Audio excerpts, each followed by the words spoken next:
किती लोकांचा अनुभव आहे? हात वर करा. या 5 पैकी एक लक्षण जरी आपल्या जीवनात असेल असं समजा आपल्या जीवनात सद्गुरु तत्व आहे. गोपाल कृष्ण भगवान की जय. राजा परीक्षिताने प्रश्न विचारला, महाराज म्रियमान माणसाने काय करावं? जो मरणासनात आहे त्यांनी काय करावं? उत्तर दिलं, वर्यानीशते प्रश्न कृतो लोकहितं नृप आत्मविद संवस्त पुंसा श्रोतव्यादिषु यः पर. राजन, आपण केलेला हा प्रश्न केवळ आपल्या हिताचा नाही तर सर्वांच्या हिताचा प्रश्न आहे. लक्ष आहे ना? ऐकताय ना? जागे आहात ना? काही लोक 3रा दिवस उजळला, मानही हलवत नाही, होय म्हणत नाही, कसंच काय करावं कोणास ठाऊक.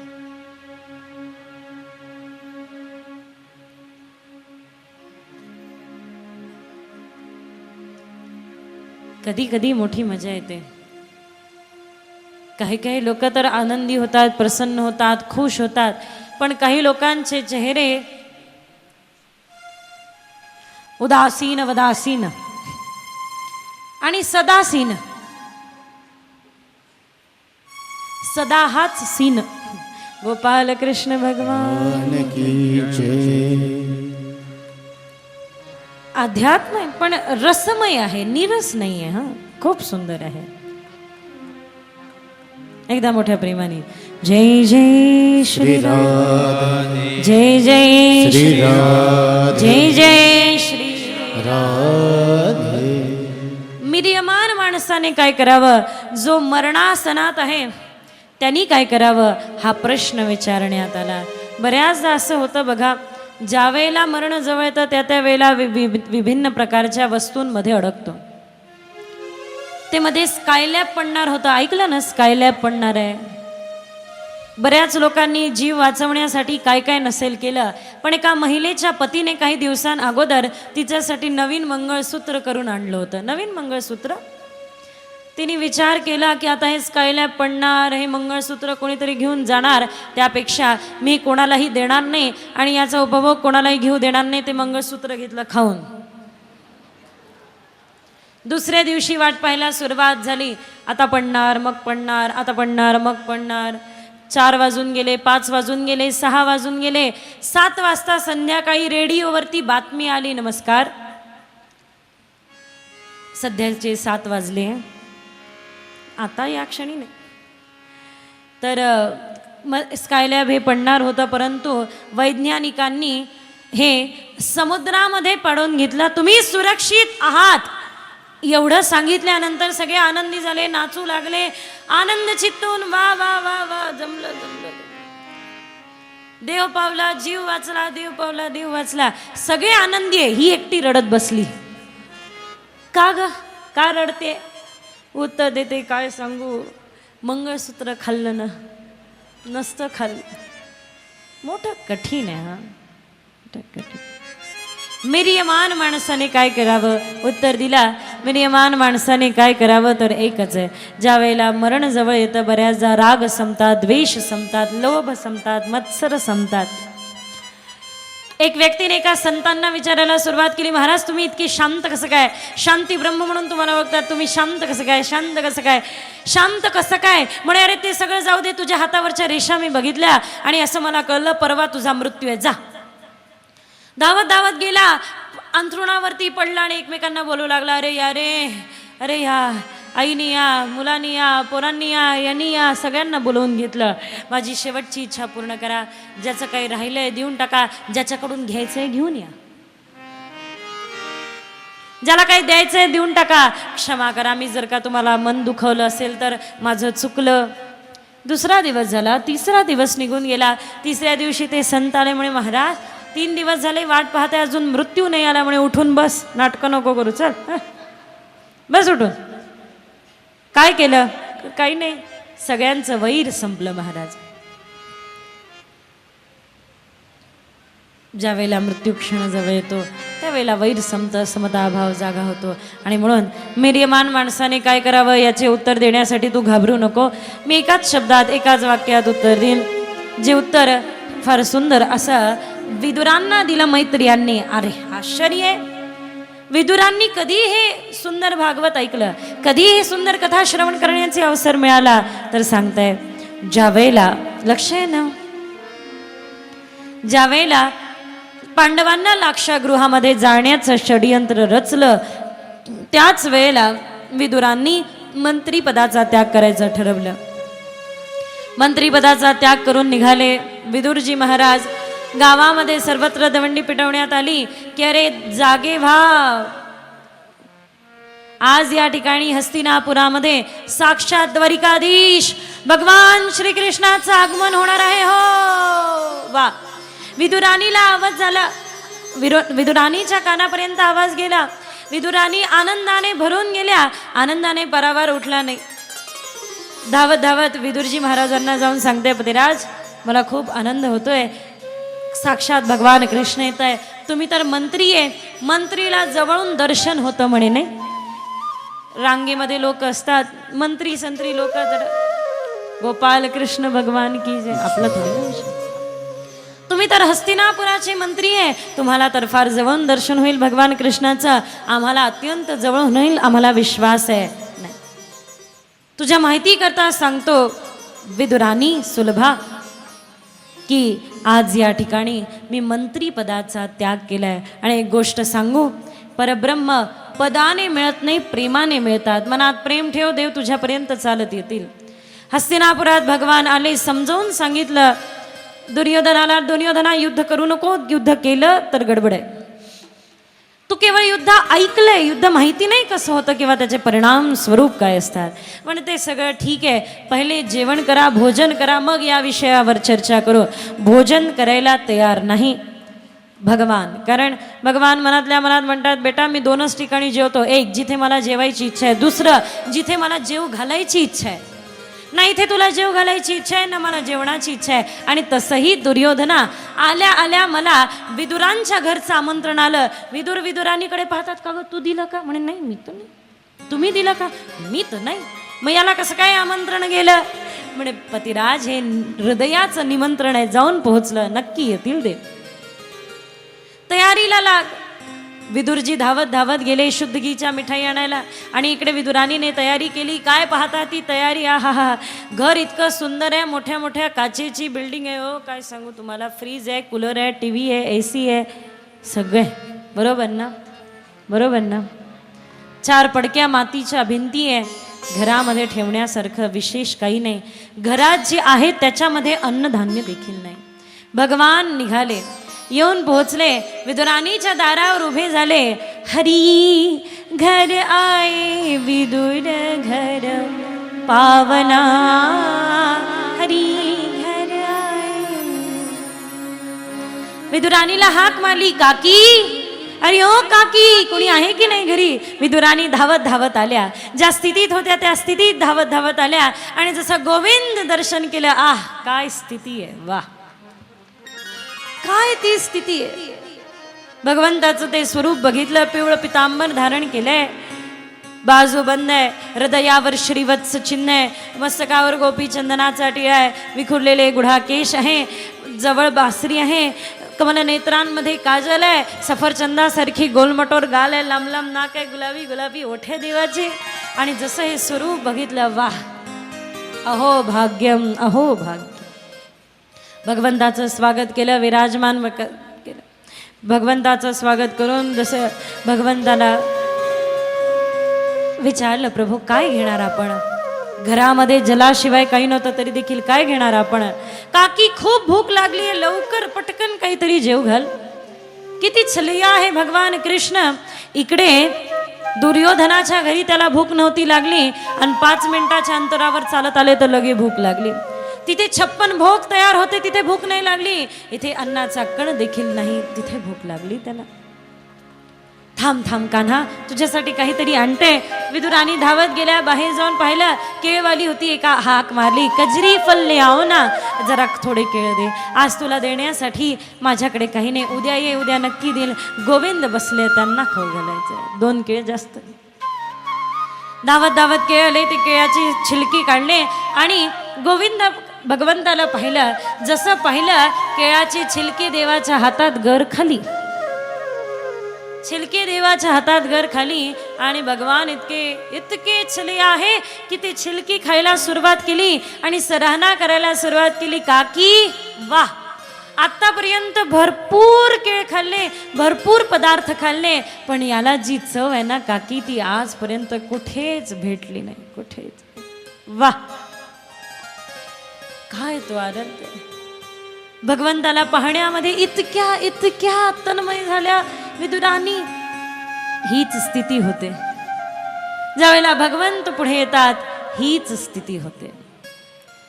छिलके खाली, छिलके हातात, घर खाली, देव तेच छिलके खाते खाते खाते. तेवढ्यात विदुर घरी आले. विदुर घर आए, विदुरानी पर खूप रिझाए. काय करते म्हणे, काय करते काय करते, देवाला खाऊ घालते. अगं जरा नीट बघ, घर खाली, छिलके हाती, अर्ध छिलक तोंडात, अर्ध हातात, कदाचित अर्ध पोटातही असेल गेलेलं. अरे काय केलं हे मी. ज्याला लोक 56 भोगांचा नैवेद्य देतात, ज्याला लोक 56 पदार्थ खाऊ घालतात, त्यांच्या पुढे मी छिलके खाऊ घातले. गोविंद क्षमा करा, मला सुचलंच नाही, मला कळलंच नाही मी काय खाऊ घालते. त्यावेळेला भगवान उत्तर देतात, हरि तो है भाव को भूखो, हरि तो है भाव को भूखो, भाव बिना सब व्यंजन सुखो, भाव बिना कछु नहीं पावना. हरि घर आए विदुर घर पावना.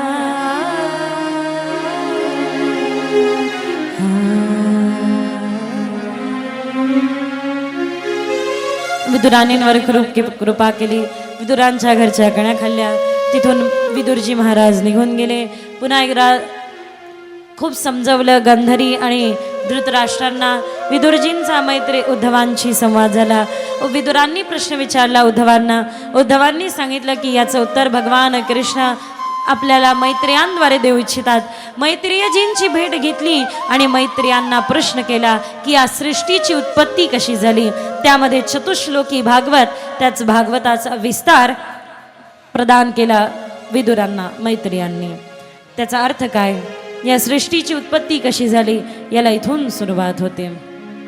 आदि में हूँ अनंत में सृष्टि में हूँ विनाश में. इथून आपण महत्वपूर्ण कथेकडे वळतो आहे, सगळ्यांनी लक्ष द्यावे ही विनंती.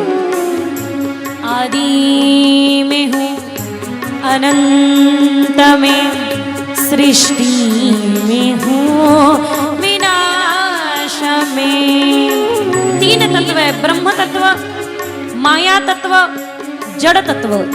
आणि या 3 तत्वांनी समस्त सृष्टी आहे. एक ब्रह्म आहे जे आपल्या सूक्ष्म स्तरात आहे. एक माया तत्व आहे जे दिसतंय डोळ्यांनी, मियती इति माया. आणि नंतर आहे जड तत्व जे काही वस्तू आहे. सुख सागर हो, प्राण तरंग हो, हर रंग में हो, प्रकाश में आई. हे भजन नाहीये, हे चतुश्लोकी भागवत आहे. कारण भगवान पुढे सांगताय, अहमेवा समे अग्रे नान्यदत् सदसत् परम.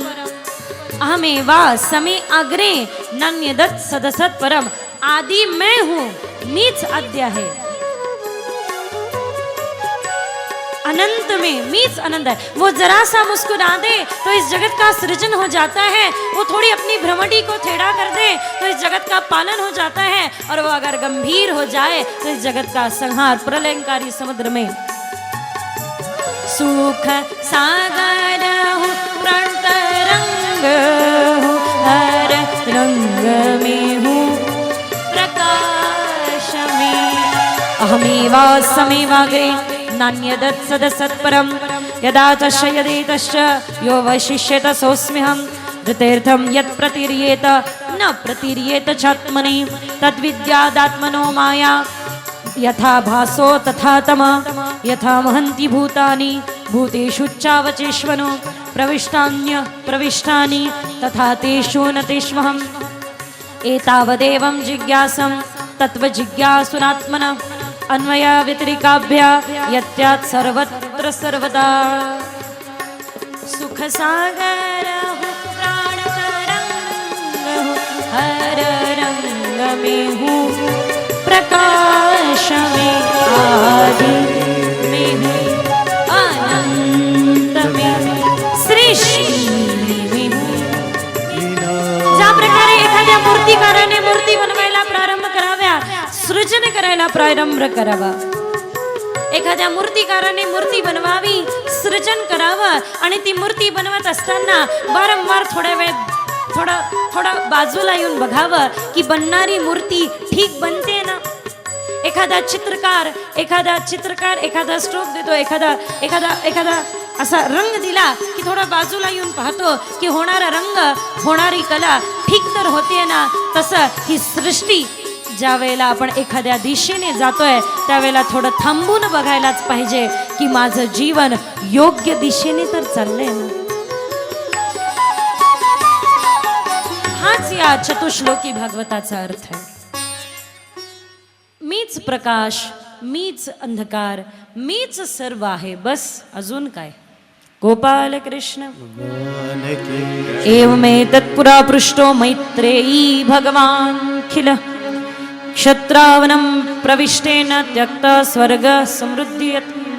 त्या स्वर्ग समान असलेल्या ही सुंदर अद्भुत कथा ज्या प्रकारे विदुरांना कथा गान करताय, पुढे वर्णन केलं की कशा प्रकारे या सृष्टीची उत्पत्ती झाली. एक अंड सहस्र वर्ष राहिलं, ते अंड मायाद्वारे ब्रह्मविद्याद्वारे फुटलं. त्या अंड्यातून सहस्र हाताचा सहस्र पायाचा एक पुरुष, त्याच्या नाभी कमलातून ब्रह्माजींची उत्पत्ती झाली आणि ब्रह्माजींची नाभी कमलातून उत्पत्ती झाल्यानंतर त्यांना कार्य दिलं त आणि प. तप केल्यानंतर त्यांनी सृजन केलं. आजच्या काळातल्या तरुणांना जर काही सांगितलं एका पुरुषाने एका पुरुषाची उत्पत्ती केली तर म्हणतील सकाळपासून आम्हीच भेटलो होतो का. मला कधी कधी असे वाटतं की या तरुणांचा दोष नाहीये. आपण आता मुख्य विषयाकडे येऊ. या तरुणांचा दोष नाहीये, मुळीच नाहीये. आपण हा भ्रम करून ठेवलाय की तरुण ना फक्त प्रश्न विचारतात. प्रश्न विचारणे त्यांची जिज्ञासा आहे आणि त्याचं उत्तर आपल्याला आलं पाहिजे, किमान थोड्या दिवसांनी तरी दिलं पाहिजे, पण दिलं पाहिजे. त्यांच्या जिज्ञासेला थांबवायला नाही पाहिजे. लक्ष आहे ना मी काय सांगते. मला अजूनही आठवतं ज्यावेळेला आम्ही वडिलांबरोबर संवाद करत बसायचो, रात्री 12 वाजायचे 12:30 वाजायचे, पण त्या संवादातून काहीतरी उत्पन्न व्हायचं, काहीतरी मिळायचं. मी आजीला देखील वारंवार वेगवेगळे प्रश्न करायचे की आजी असं का ग, तसं का, मग हे असं का नाही, मग उपनयन महिलांसाठी का नाही, असं बरंच प्रश्न विचारायचे आणि त्यातून बरंच उत्तरं. लक्ष आहे ना मी काय सांगते. त्यांची ती जिज्ञासा आहे. मी वारंवार एकच शब्द बोलते, एकच गोष्ट सांगते की तरुण चुकीचा नाहीच आहे. हा, तरुणाने निवडलेली दिशा चुकीची असू शकते. आणि मी हात जोडून विनंती करते, मी कुठे वाचलेलं किंवा ऐकलेलं नाहीये, माझ्या मनातून अगदी हृदयातून निघालेले उद्गार आहे. ज्यावेळेला मी एक गोष्ट पाहिली. मी शाळेमध्ये असताना काही लोक आले आणि त्यांनी सगळ्यांना सांगितलं, हे बघा मूर्तीपूजा या सगळ्या गोष्टी आणि याचं पूजन करू नये, त्या देवाला मानू नये, या देवाला मानावं वगैरे वगैरे वगैरे. मला एक तुकोबरायांचं प्रमाण आठवलं, पूजी प्रतिमेचे देव. मी त्यांना एक प्रश्न केला, हे बघा मूर्तीची पूजा नाहीये, ती मूर्तीमध्ये होणाऱ्या प्राणाची पूजा आहे. कारण ज्या वेळेला आपण मूर्ती प्रतिष्ठापना करतो त्यावेळेला त्याची प्राणप्रतिष्ठा केल्या जाते. एक हात आपल्या हृदयावर असतो, एक हात मूर्तीच्या आणि म्हटल्या जातं मम प्राणात मम प्राण. त्यामध्ये जो प्राण आहे त्या प्राणाची पूजा आहे. लक्ष आहे ना मी काय सांगते. आजही कोसो दूर असलेल्या मैल लागणाऱ्या वारीमध्ये वारकरी मंडळी उभे राहतात. तहान भूक सगळं विसरतात, भेटी लागे जीवा लागलीसी असं. आणि ज्या वेळेला पांडुरंगाचं दर्शन करतात, पांडुरंगाच्या चरणावरती हे मस्तक ठेवण्याचा अवसर प्राप्त करतात. समाधी असते होती, समाधी. डोळ्यातून अश्रुधारा वाहत असतात. पांडुरंगा याच मूर्तीसाठी, याच झाकीच्या दर्शनासाठी भूक विसरलो, तहान विसरलो. किती लोकांचा अनुभव आहे. हात वर करा. ते तत्व आहे, ते ब्रह्म आहे. लक्ष आहे ना, ऐकताय ना, जागे आहात ना. हात जोडून नम्र विनंती आहे त्या सगळ्या लोकांना हात जोडून नम्र विनंती, जे रस्ता दाखवण्याचा प्रयत्न करताय त्यांना मी एक सांगू इच्छिते, हमें रास्तों की जरूरत नहीं है, हमें तेरे पैरों के निशा मिल गए हैं. आम्हाला विश्वास आहे, आमचे संत मंडळी ज्या मार्गाने गेले त्या मार्गाने आम्ही जाऊ तर त्यांचे पगचिन्ह तिथे उमटले आहे. आम्ही त्या मार्गाने जाऊ तर आमच्या रामापर्यंत, आमच्या ध्येयापर्यंत आम्ही नक्की पोहोचू. हा आमचा दृढ विश्वास आहे, दृढ विश्वास आहे. किती लोक मान्य करतात, बरोबर आहे. पण याचा अर्थ असा नाही की प्रश्न विचारू नये, मग प्रश्न पडू नये. प्रश्न विचारायलाच पाहिजे. प्रश्न विचारणारा हा कधी नास्तिक आहे असातला भाग नाही. लक्ष आहे ना. विष्णूच्या नाभी कमलातून ब्रह्माजींची उत्पत्ती कशी काय बघा. ज्याची नाभी मोठी आहे त्याला सृजनात्मकतेचा अधिकार आहे. एरवी नाभी फार छोटी असते, पण जो योग करतो त्याची नाभी मोठी होते. भगवान योगी नाही योगेश्वर आहे, योगियांचे ईश्वर आहे. आम्ही तर भगवंताला पद्मनाभ म्हटलंय. पद्मनाभा नारायणा, भगवान पद्मनाभ आहे आणि म्हणून पद्मनाभ नारायण परब्रह्म परमात्मा आहे. गोपाल कृष्ण भगवान की जय. ब्रह्माजींची उत्पत्ती आणि ब्रह्मांना उत्पत्ती करायला सांगितले. ब्रह्माजींद्वारे जी उत्पत्ती झाली आहे ती उत्पत्ती अत्यंत सुंदर आहे. उत्पत्ती करण्यासाठी अनेको लोकांना प्रेरित केलं. सनकादिकांना, देवर्षी नारदांना, त्यानंतर अनेको ऋषीमुनींना. पण यांनी मात्र एकतत्वाभ्यास, एका तत्वामध्ये भगवंत असण्याचा विचार केला. त्यानंतर खूप यज्ञाद्वारे, खूप इच्छेद्वारे त्यानंतर मनु आणि शतरूपा यांची उत्पत्ती झाली. मनु शतरूपाश्च, मनु आणि शतरूपा, त्यामध्ये मनु हे पुरुष, शतरूपा या स्त्री आहे. पृथ्वीवरती आता सृष्टी उत्पत्ती करायची आहे, पण सृष्टी उत्पत्ती करण्याकरता पृथ्वी लागणार. कृष्णा रटीते कृष्णा मिटे रे, कृष्णा कृष्णा बोल रे. कृष्णा रटीते कृष्णा मिटे रे, कृष्णा कृष्णा बोल रे. राधा रटीते बाधा कटीरे, राधे राधे बोल रे.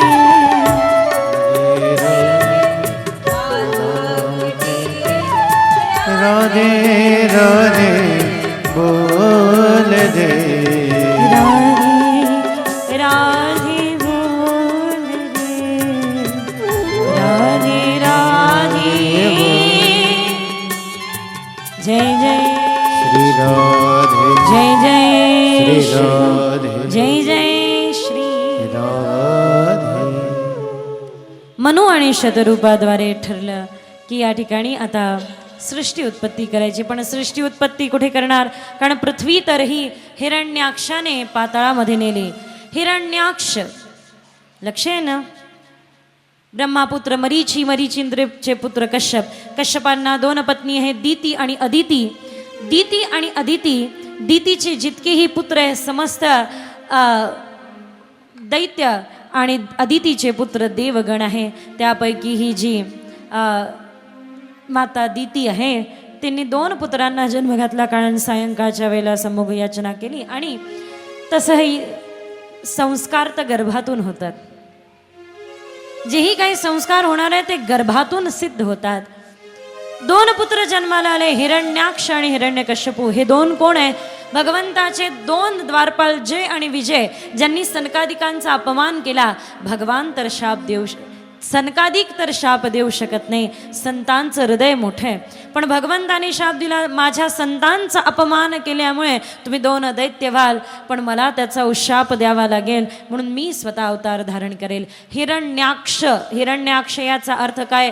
ज्याचा अक्ष, ज्याचा डोळा दुसऱ्याच्या संपत्तीवरती आहे. बरेच असतात असे एकमेकांसमोर राहणारे. एकाने 1 बंगला बांधला तर तो 2 बांधेल. एकाने 4 व्हीलर घेतली तर तो म्हणतो मी ट्रक. स्वभाव आहे ते. एक गेला ओम नमः शिवाय भगवान शिवशंकराच्या जापासाठी, सुरू झालं ओम नमः शिवाय. दुसऱ्याने म्हटलं याला शंकर प्रसन्न झाले तर काही खरं नाही. तोही त्यांच्या पुढे येऊन बसला. हा म्हणे ओम नमः शिवाय. तो म्हणायचा ओम नमः शिवाय, ओम नमः शिवाय. म्हणजे ओम नमः शिवाय, ओम नमः शिवाय. ओम नमः शिवाय, ओम नमः शिवाय, ओम नमः शिवाय चाललंय दोघांमध्ये. आणि कॉम्पिटिशननी चाललंय, तीव्रतेने चाललंय. तेवढ्यात शिव बाबा प्रसन्न झाले. भोळे भोले भोल्या भंडारी आहे, भोले शंकर आहे. या जगतामध्ये केवळ एकच देव आहे जे देवता भजन करतात. केवळ एक देवता, बाकी सगळे देवता ओढाताणामध्येच जातो. तो इंद्र तर ते इंद्राला कसंच चांगलं पाहल्या जात नाही हो, कायच करा. पण मात्र शिव बाबा असे आहे, भोले भंडारी आहे, भजन करी महादेव. श्री राम जय राम जय जय राम, श्री राम जय राम जय जय राम, श्री राम जय राम जय जय राम. भजन करी महादेव, राम पूजी सदाशिव. भजन करी महादेव, राम पूजी सदाशिव. श्री राम जय राम जय जय राम, श्री राम जय राम जय जय राम. एकमेव भोले बाबा आहे जे सदैव भजनानंदी आहे.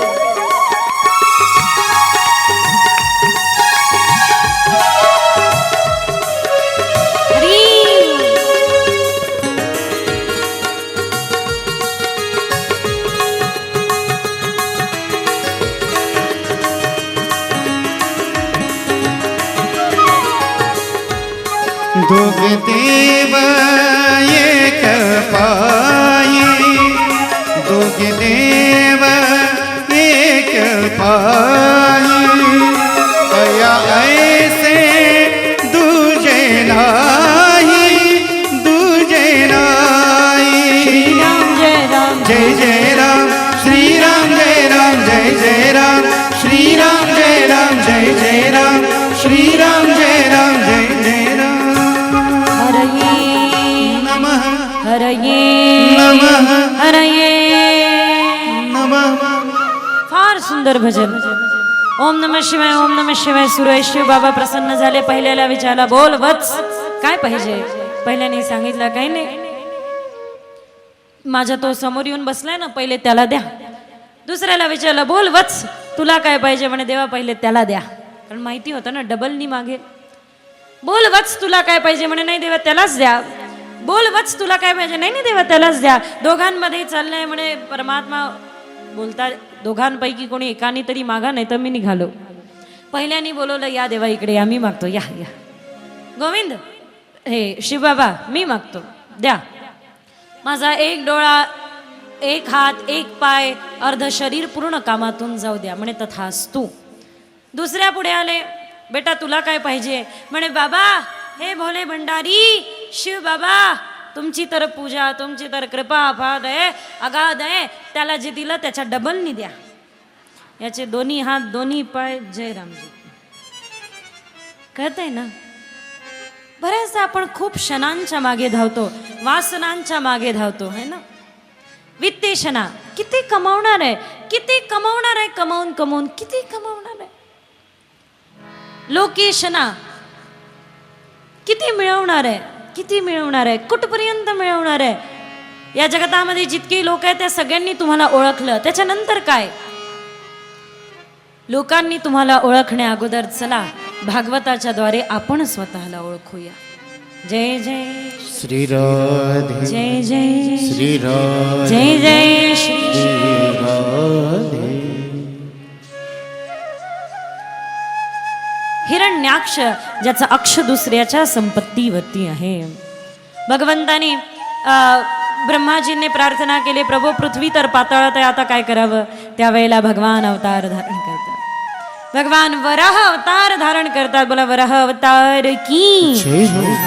ददर्श तत्र विजतरादरम प्रोनीयमान. ज्या प्रकारचं स्वरूप आहे भगवंताचं, वराह रूप धारण केलंय. हिरण्याक्षाशी युद्ध झालं. हिरण्याक्षाशी युद्ध करून पृथ्वीला पुन्हा स्थापित केलं. कथा खूप विस्तारित आहे, पण याचा अर्थ कळला पाहिजे काय आहे. भगवान का वराह रूप धारण करतात, वराह रूप धारण करून भगवान काय सिद्ध करतात, तर भगवान सांगताय की वराह रूप धारण करा आणि या सृष्टीवरती स्वच्छता ठेवा. विचारांमध्ये स्वच्छता, मनामध्ये स्वच्छता, भावनेमध्ये शुद्धता याची खूप गरज आहे. किती आश्चर्य आहे ना. आज आपण भिन्न भिन्न तीर्थक्षेत्र फिरतो, सगळे तीर्थक्षेत्र फिरतो, पण मात्र पाहतो तर काय, ते तीर्थक्षेत्र आपले अस्वच्छ असतात. ते तीर्थ नाही, ते तीर्थक्षेत्र आपल्या भारतवर्षाचं वैभव आहे, वैभव. लक्ष आहे ना मी काय सांगते. वराह अवताराचा खरा सिद्धांत काय आहे हे समजून घ्यायला पाहिजे.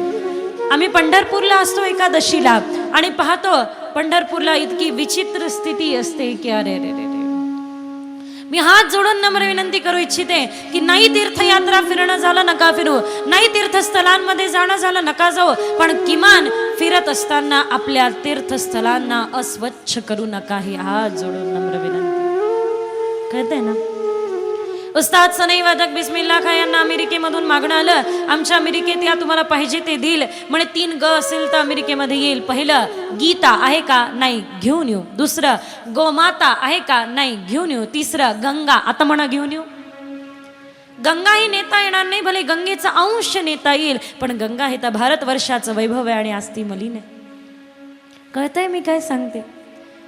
तीर्थस्थळांना जायचं असेल तर स्वतःच्या घराप्रमाणे त्या तीर्थस्थळांना स्वच्छ ठेवा. ही हात जोडून नम्र विनंती आहे. हे मी आज नाही, 12 वर्ष झाले ज्यावेळेपासून कथा करत आहे त्यावेळेपासून सांगत आहे. या आमच्या छोट्या भगिनी आहे. एकदा आम्ही एका ठिकाणी कार्यक्रमाला चाललो होतो. पूर्वी आम्ही बसनी प्रवास करायचो. आता काही लोकांना वाटलं की नाही नाही ताई तुम्ही बसनी प्रवास नका करत जो ते काही बरं नाही, आम्ही तुम्हाला काही व्यवस्था करून देतो. कृपा आहे देवाची. बसनी प्रवास करायचो. काही एक महिला केळ खात होत्या आणि छिलके टाकत होत्या. मी म्हटलं कोणी येईल तर पडेल.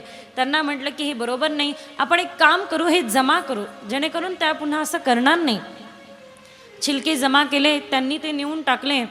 थोड्या वेळाने तिने अजून एक केळ काढलं आणि छिलके आमच्या पुढे केले. नेऊन टाकणार का. त्या दिवसापासून ठरवलं की यांची घाण नाही साफ करायची, लोकांनी पसरवलेली घाण साफ नाही करायची, बल्कि साफ करणारी तयार करायची आज गरज आहे. किती लोक मान्य करतात, बरोबर आहे. आणि किती दिवस साफ करत राहणार आहे आपण. एखादी गोष्ट झाडली, चला मी आज घेऊन एखादी गोष्ट झाडणार, खराटा घेऊन एखादी गोष्ट झाडणार, उद्या खराब नाही होणार का. एखाद्या भुकेलेला मी आज अन्न दिलं, उद्या भूक लागणार नाही का. पण एखाद्याच्या मनामध्ये मी स्वच्छतेचे बीज पेरले, एखाद्याच्या मनामध्ये, विचारांमध्ये, मनामध्ये आणि भाषेमध्ये आणि जीवनामध्ये शुद्धता पसरवली, निर्व्यसनाधीनता पसरवली, तर ते एक पुण्य कार्य असेल. किती लोक मान्य करतात, बरोबर आहे. गोपाल कृष्ण भगवान लक्ष आहे ना.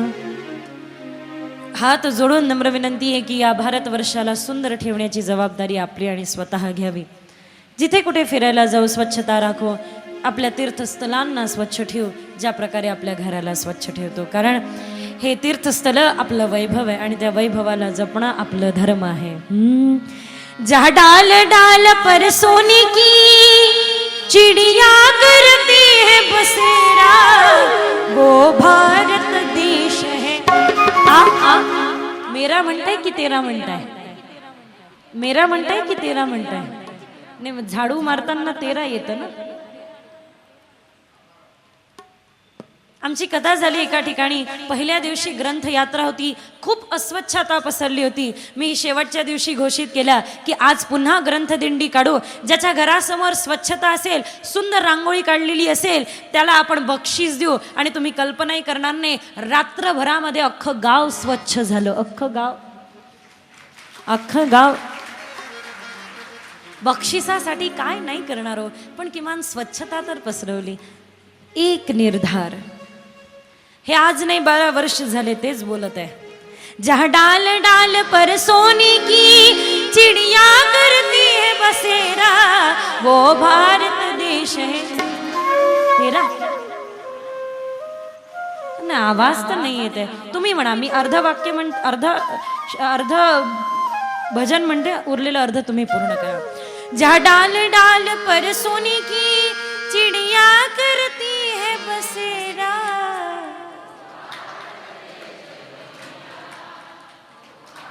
एनर्जी इथून येता येता खाली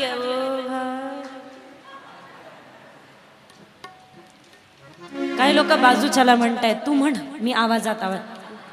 तुमचा आवाज चांगला नाही याच्यात तुमचा काही प्रॉब्लेम नाही. तुमचा आवाज चांगला नाही हा तुमचा प्रॉब्लेम नाही, तुमच्या समोरच्याचा प्रॉब्लेम आहे. नाही आवडला तर उठून बाजूला बसेल, तुम्ही का चिंता करताय. तुम्ही म्हणा. जहाँ सत्य अहिंसा और धर्म का पग पग लगता वो भारत देश है. आवाज थोडा थोडा यांचाही आवाज जमेल का तिकडून, तुमच्या हाती आहे काय. जहाँ सत्य अहिंसा और धर्म का डेरा. ओ भारत देश है मेरा, ओ भारत देश है मेरा. जहाँ डाल डाल पर सोने की चिड़िया करती है बसेरा.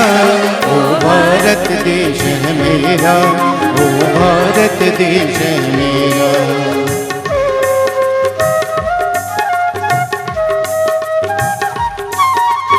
ते म्हणतात ना, वर्तमान क्षणामध्ये बदल आणण्यासाठी मी काय केलं. काही लोक या वर्तमान क्षणामध्ये बदल आणण्यासाठी इतिहास घडवतात.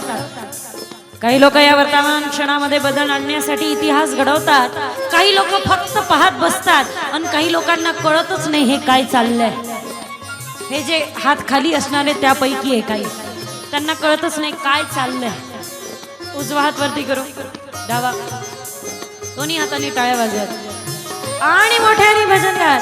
अभिमान असायला पाहिजे आपल्याला या भारत वर्षामध्ये जन्म घेण्याचा. ज्या भारत वर्षाची महान परंपरा आणि महान अशा प्रकारचे तीर्थ आहे.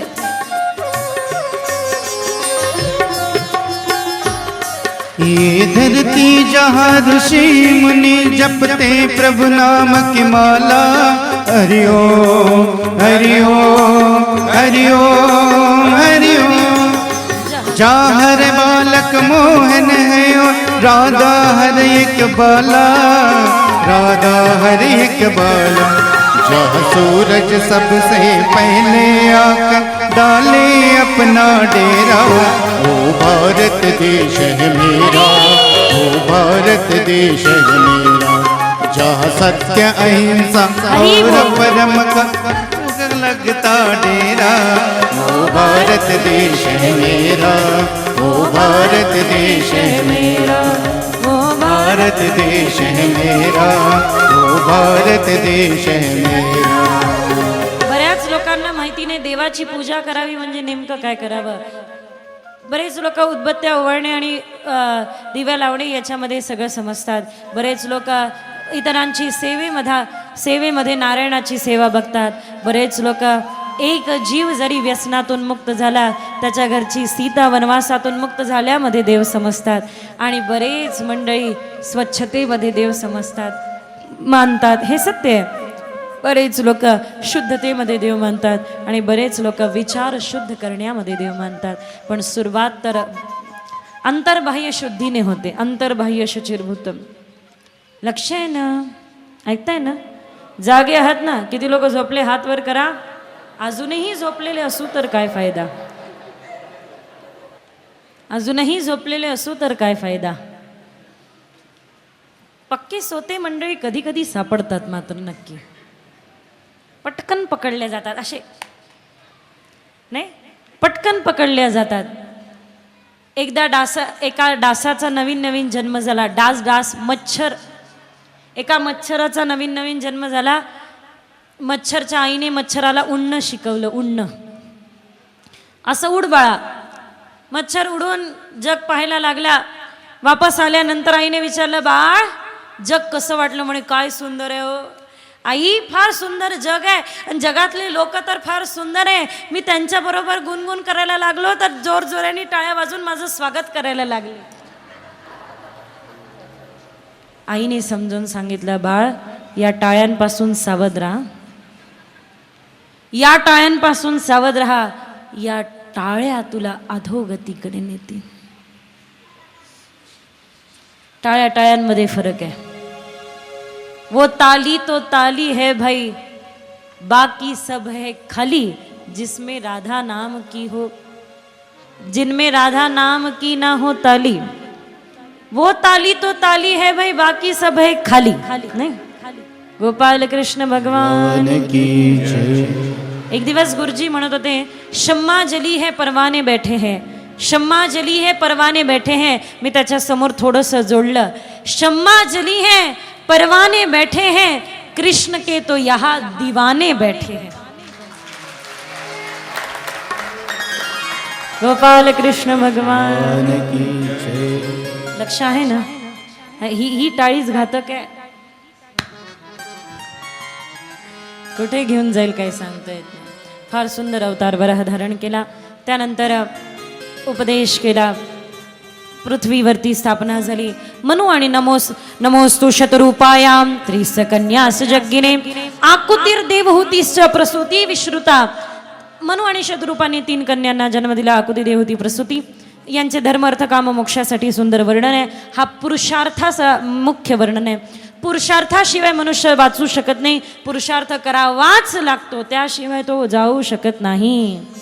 लक्ष आहे ना, पुरुषार्थाशिवाय त्याच्या जीवनात उन्नतीच नाही. एकदा एका व्यक्तीच्या स्वप्नामध्ये देवाला नेहमी भांडायचा, देवा तुम्हाला दिलं का नाही, काही आयतं का देत नाही, आयतं का देत नाही, आयतं काहीच भेटत नाही, आयतं का देत नाही. त्याला स्वप्नामध्ये एक दृश्य दाखवलं आणि ते दृश्य असं होतं की एका लांडग्याने एक शिकार केली, एका वाघाने एक शिकार केली आणि ती अर्धवट टाकून निघून गेला. लांडग्याला असं वाटलं बरं झालं, घायाळ लांडगा होता, त्याने आपलं पोट भरलं. वाघाने शिकार अर्धवट टाकली, निघून गेला, लांडग्याने आपलं पोट भरलं. याला असं वाटलं त्या लांडग्याचं पोट भरायला जसं तो वाघ आला, उद्या माझंही पोट भरायला कोणीतरी येईल. वाट पाहिली, कोणीच आलं नाही. देवाशी भांडला, देवा त्या लांडग्याला जेव घालायला त्या वाघाला पाठवलं, माझ्यासाठी कुणालाच का नाही पाठवलं. भगवंतानी उत्तर दिलं, अरे भल्या माणसा, मी तुला वाघ म्हणून जन्माला घातलं, तू स्वतःला लांडगा समजून बसला, त्याला मी काय करू. 4 लोकांना तू जेव घालावं याच्यासाठी तुझा जन्म आहे, 4 लोकांच्या भरोश्यावर तू जेवावं याच्यासाठी नाही.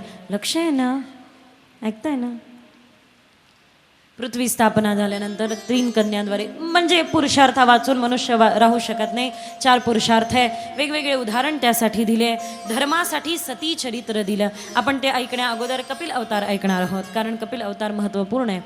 त्यामध्ये ही जी देवहूती आहे, मनु आणि शतरूपा यांना स्वप्न पडलं की देवहूतीचा विवाह करदम महामुनींशी करून द्या. करदम म्हणजे काय, ज्यांनी इंद्रियांवर विजय मिळवला. इंद्रियांचं दमन केलं तर आपण क्रोधी हो. इंद्रियांना वळवायला पाहिजे, इंद्रियांना वळवायला पाहिजे. डोळ्यांना दृश्य पाहायचंय. तुम्ही जर का म्हटलं नको पाहू, जे नाही करायला लावलं ते पहिले करेन, मग काय करायचंय, तर डोळ्याची इच्छा आहे ना दृश्य पाहावं, जा पहा त्या विठ्ठलाचं श्रीमुख. अजून काय सुंदर असू शकतं त्या जगामध्ये. सुंदर ते ध्यान उभे विटेवरी करगडेवरी. काही खायची इच्छा झाली, भगवंताला भोग चढवून खा, पूर्णता होईल. काही पाहायची इच्छा झाली, त्या भगवंताचं श्रीमुख बघा. काही ऐकायची इच्छा झाली, त्याचं स्मरण ऐका. वा, अजून काय पाहिजे. लक्ष आहे ना, ऐकताय ना, आनंद. यानंतर देवहूतीचा विवाह महामुनी कर्दमांशी सिद्ध झाला. 2 वर्ष निघून गेले, पण संसार पुढे चालला नाही. विनंती केली देवहूतीने, त्यावेळेला संसार पुढे गेला. 9 कन्या जन्माला आल्या. या 9 कन्या कोण बघा. मला कधी कधी आश्चर्य वाटतं की त्यावेळेला कोणतीही सुखसुविधा नसताना देवहूतीने 9 कन्यांना सांभाळलं. आज एक जन्माला येत असेल तर गर्भात मारल्या जाते, आणि गर्भात नसेल मारता येत कायद्यांद्वारे तर तिचा तिरस्कार केला जातो. तिच्या मी तर एक विनंती करू इच्छिते, एकच विनंती, समाजाच्या सेवेसाठी समर्पित करा त्या कन्येला, जगाचा उद्धार होईल. आमचे वडील नेहमी म्हणायचे की जरी मला 2 कन्या आहे तरी मला विश्वास आहे माझ्या कन्या जिथे असतील तिथे माझ्या संस्काराचा दिवा नक्की तेवत ठेवतील.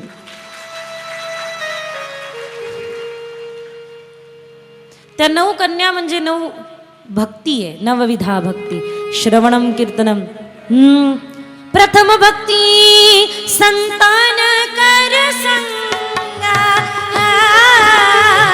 दुसरी रती मम कथा प्रसंगा. श्रवणम कीर्तनम स्मरणम विष्णु स्मरणम दास्य, सख्यम वंदनम अर्चनम आत्मनिवेदनम. तर 9 कन्यांना विविधा भक्ती आहे आणि 10वे जन्माला आले ते म्हणजे कपिल अवतार, ज्ञान अवतार. बोला कपिल अवतार की, कपिल अवतार की. कपिल अवतार ज्ञान अवतार आहे. सांख्य योगाचं ज्ञान कपिल मुनींनी महामुनी देवहूतींना दिलं.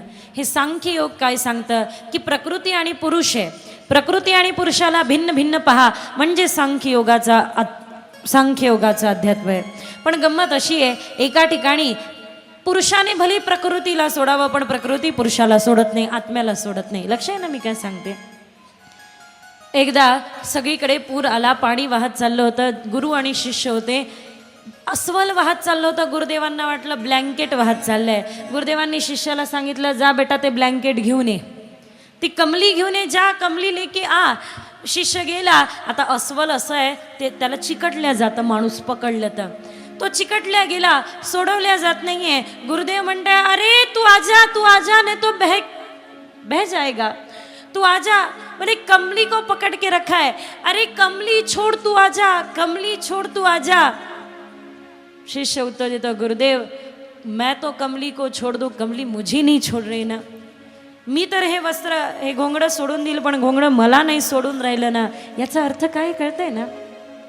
याचा अर्थ आहे प्रकृती पुन्हा येऊन चिकटते. जरी पुरुषाने प्रकृतीचा त्याग केला मग एकच पर्याय आहे. माऊली या ठिकाणी एक सुंदर पर्याय सांगतात की प्रकृती येऊन चिकटते, बरोबर ना. मग एक काम करा, ज्या प्रकारे पुरुषामध्ये ज्या प्रकारे आत्म्यामध्येही परब्रह्म बघताय अगदी त्याच प्रकारे प्रकृतीमध्येही परब्रह्म बघा. मोठ्या मोठ्याने म्हणत फिरतो अहम ब्रह्मास्मी, अहम ब्रह्मास्मी. एक दिवस मी बघितलंच ते वाक्य काय गडबडीचं आहे, पण ते वाक्य अर्ध होतं, पूर्ण नाही. ते तर असं वाक्य झालं जसं एखाद्या जहाजीच्या एखाद्या कॅप्टनने दुसऱ्यासाठी लिहावं की आज या व्यक्तीने दारू न पिता जहाज चालवली, बस चालवली, विमान चालवलं. याचा अर्थ काय, रोज पितो. पण ते पूर्ण सत्य नाही, अर्ध सत्य आहे. आजही पित नाही, कधीच पित नाही. कळतंय ना मी काय सांगते. अर्ध सत्य काय असतं, हे अर्ध सत्य आहे. अहम ब्रह्मास्मी हे पूर्ण सत्य नाही, याही पलीकडे काहीतरी आहे. काय आहे, अहम ब्रह्मास्मी सर्वम खलवितम ब्रह्म. जर मी ब्रह्म आहे तर प्रत्येकामध्ये हलणारं चालणारं डोलणारं ब्रह्मच आहे आणि हाच सांख्य योग आहे. गोपाल कृष्ण भगवान. माता देवती सती स्वरूपात प्राप्त झाल्या. यानंतर सती चरित्र आहे. माता सती यांना आमंत्रण होत नाही राजा दक्षाच्या यज्ञामध्ये, तरी राजा दक्षाच्या यज्ञामध्ये जातात.